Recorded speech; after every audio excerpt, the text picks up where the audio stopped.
सिंह जी रीवा से। राधे राधे महाराज जी।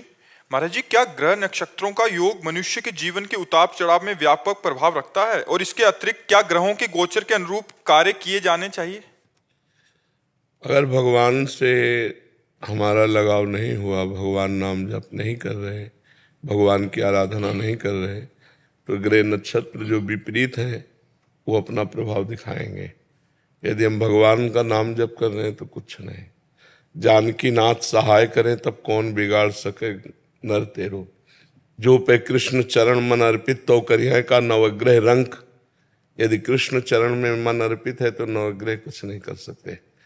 तो जब हम भगवत विमुख होते हैं, हमारे कर्म खोटे हो जाते हैं, तो ग्रह नक्षत्र विपरीत हो जाते हैं।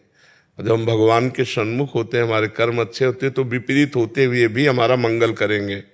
तो शनि, राहु, केतु, मंगल, गुरु जो भी हैं, ये सब भगवान के शासन में है। जो हम भगवान का चिंतन करेंगे तो इनके द्वारा कोई अनिष्ट नहीं होगा। हाँ, यदि हम इनका अनिष्ट जो करने की प्रक्रिया में है और इनकी हम आराधना कर देते हैं तो कुछ समय के लिए शांत हो जाएंगे, लेकिन ये फिर अनिष्ट करेंगे। और भगवान का यदि भजन करेंगे तो बिल्कुल शांत हो जाएंगे, अनिष्ट करेंगे ही नहीं।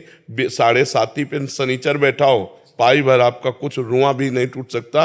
यदि आप भगवान के नाम जप में हैं, भगवान की आराधना करते हैं, दूसरों का भला चाहते हैं, आपका मंगल नहीं होगा। और जब आप दूसरों का शोषण करना चाहेंगे तो चाहे जितना तेल चढ़ाओ, शनिचर आपको पिटाई करेगा।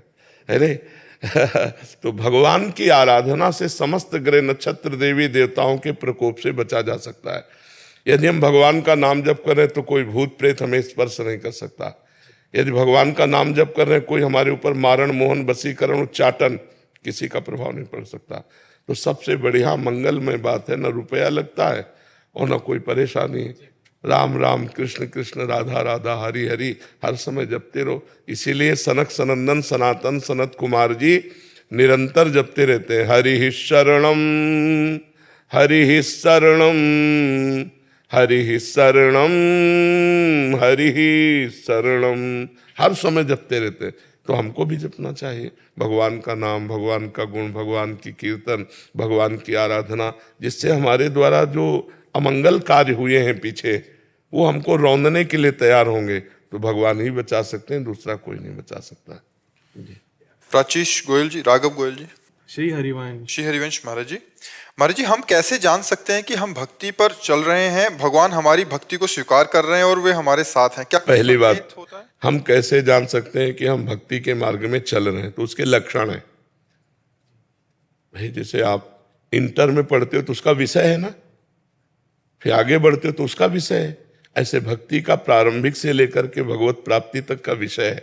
हम भगवान का नाम जप करते हैं, हम भगवान का नाम कीर्तन करते हैं, भगवान की कथा सुनते हैं, भगवान को भोग लगा के प्रसाद पाते हैं और भगवान की शरण में है। यहाँ से भक्ति प्रारंभ होती है। और रंग लाते हुए किसी का हम अहित नहीं करेंगे, किसी माँ बहन की तरफ गंदी दृष्टि से नहीं देखेंगे, किसी का हम बुरा नहीं सोचते, बुरा नहीं करते, बुरा नहीं बोलते, और हमारा हृदय हर समय भगवान में लगा रहता है। हमारे अंदर भक्ति आ गई है, भगवान ने हमें स्वीकार कर लिया है। हमारे ऊपर भगवान की विशेष कृपा है तो भगवान के प्रेमी भक्तों से संबंध हो जाना, उनके दर्शन होना, उनका संभाषण मिलना, उनसे हमारा अपनापन हो जाना। अब मोहि भाव रोष हनुमंता, बिनु हरि कृपा मिले नहीं संता। विभीषण जी की भक्ति तो चल रही थी, लेकिन विश्वास तब हुआ जब हनुमान जी का दर्शन हुआ। शरणागति परिपक्व तब हुई जब हनुमान जी का पहले दर्शन हुआ, तब फिर राम जी की शरणागति हुई। तो प्रेमी महाभागवतों का दर्शन ये दुर्लभ है। सुत दारा धन लक्ष्मी पापियों के घर होए, संत समागम हरि कथा तुलसी दुर्लभ धोए। तो जब भगवत प्रेमी संतों का दर्शन हो तो समझना चाहिए भगवान हमारी भक्ति स्वीकार कर लिए।